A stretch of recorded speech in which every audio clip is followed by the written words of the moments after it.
This Prime Minister is just another costly Liberal with nothing to show for his waste. More costs, more debt, more taxes, more on the national credit card, more of the same. The Liberals' $1 trillion of debt means less growth, less jobs, and less opportunities for Canadians. 18,000 jobs were just lost.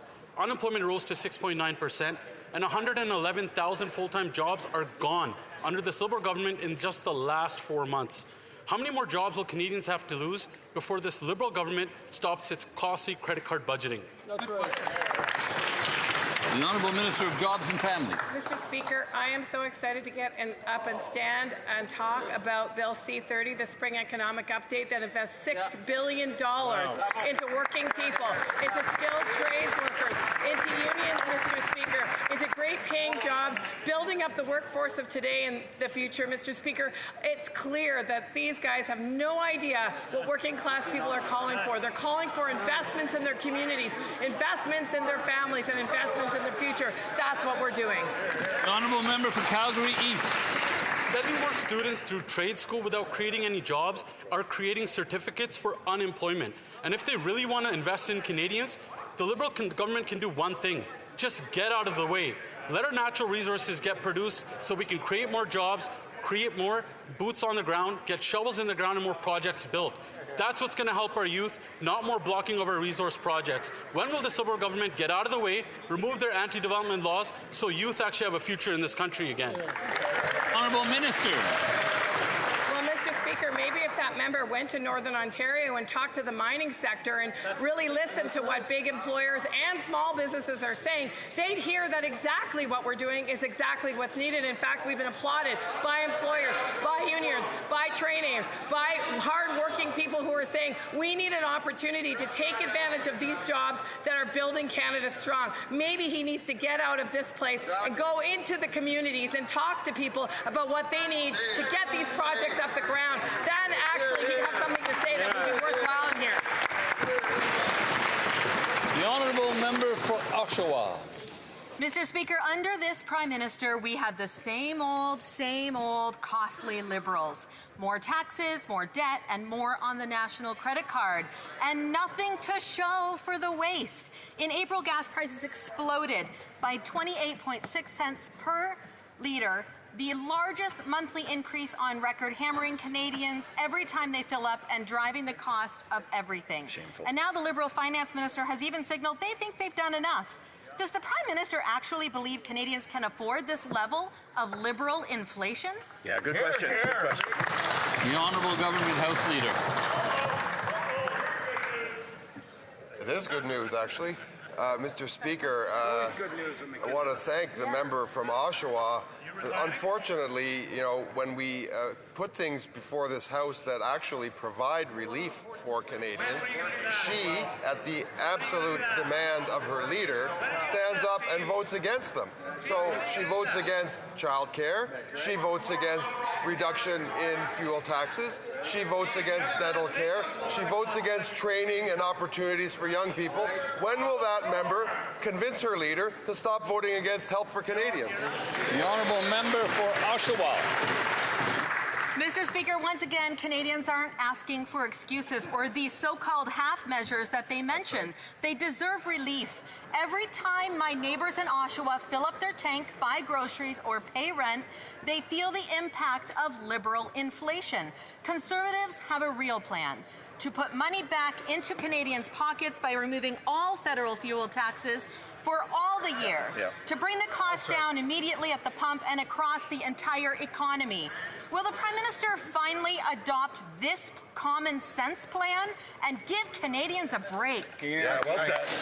The Honourable Minister, Secretary of State for Seniors.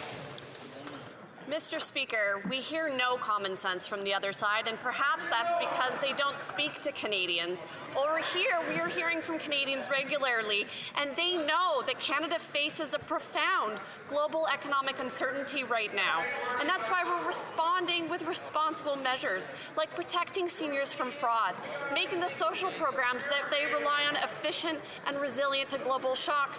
For example, the Groceries and Essentials tax benefit will give single seniors almost almost $950 back in their pockets.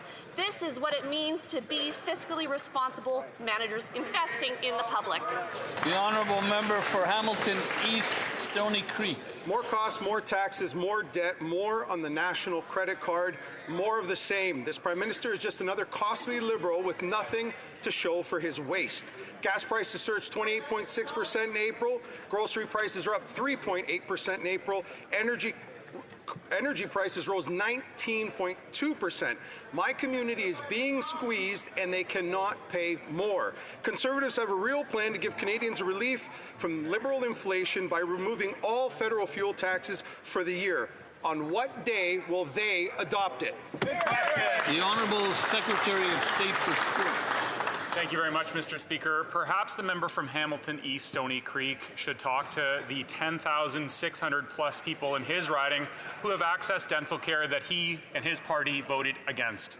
Perhaps he should talk to the over 20,700 families that access the Canada Child Benefit and the benefits that this government has put on the table to fight for their affordability that he and his party consistently votes against. Mr. Speaker, whether it's childcare, whether it's a national school food program, whether it's improvements in recreation facilities, the Conservatives have voted against every single measure to improve the lives of Canadians, including those in Hamilton East, Stony Creek. The honourable member for Lethbridge. Last week, the CRTC announced that it will be tripling the online streaming tax from 5% to 15%. And this tax will now drive up the cost that consumers pay for things like Netflix or Disney+. And just this weekend, Spotify announced that already it will take effect coming in July. They will be increasing their prices. For over 800 years, it has been parliamentary tradition that only Parliament imposes a tax. Only Parliament. Regulators like the CRTC do not have the authority to do that. So will this government speak to the CRTC and make it reverse course? The Honourable Parliamentary Secretary. Thank you, Mr. Speaker, and thank you to the member opposite. Let me be very clear. This is not a new tax. This is an imaginary tax, once again brought up in the House. Our government is relentlessly focused on the cost of living for Canadians. That's why we cut taxes for 22 million Canadians. This decision from the CRTC only ensures that existing rules are applied in a way that fosters fair competition. This is about protecting Canada's distinct culture and identity and ensuring the vitality of our cultural sector. Thank you.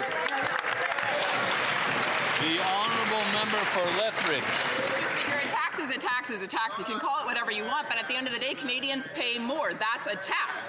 And this tax will do much more than just cost Canadians. It will actually impact us in terms of our negotiations with regards to CUSMA. The Liberal government has already been accused of escalating this irritant, and they've already been signaled by the U.S. that this will in fact hinder us in terms of getting a deal that the Prime Minister promised to get for us months ago and has failed to deliver. So will this Liberal government cancel this costly tax, protect our trade relationship with the United States, protect Canadian jobs, protect trade, and get it done? The Honourable Parliamentary Secretary. Thank you very much, Mr. Speaker, and thank you again for the question. Again, what we are talking about here is imaginary taxes once again. The way that Canadians consume content over the last decade has changed entirely. People are streaming content. It's not only with broadcasters, and it's important that our regulatory regime reflect that change. Thank you very much.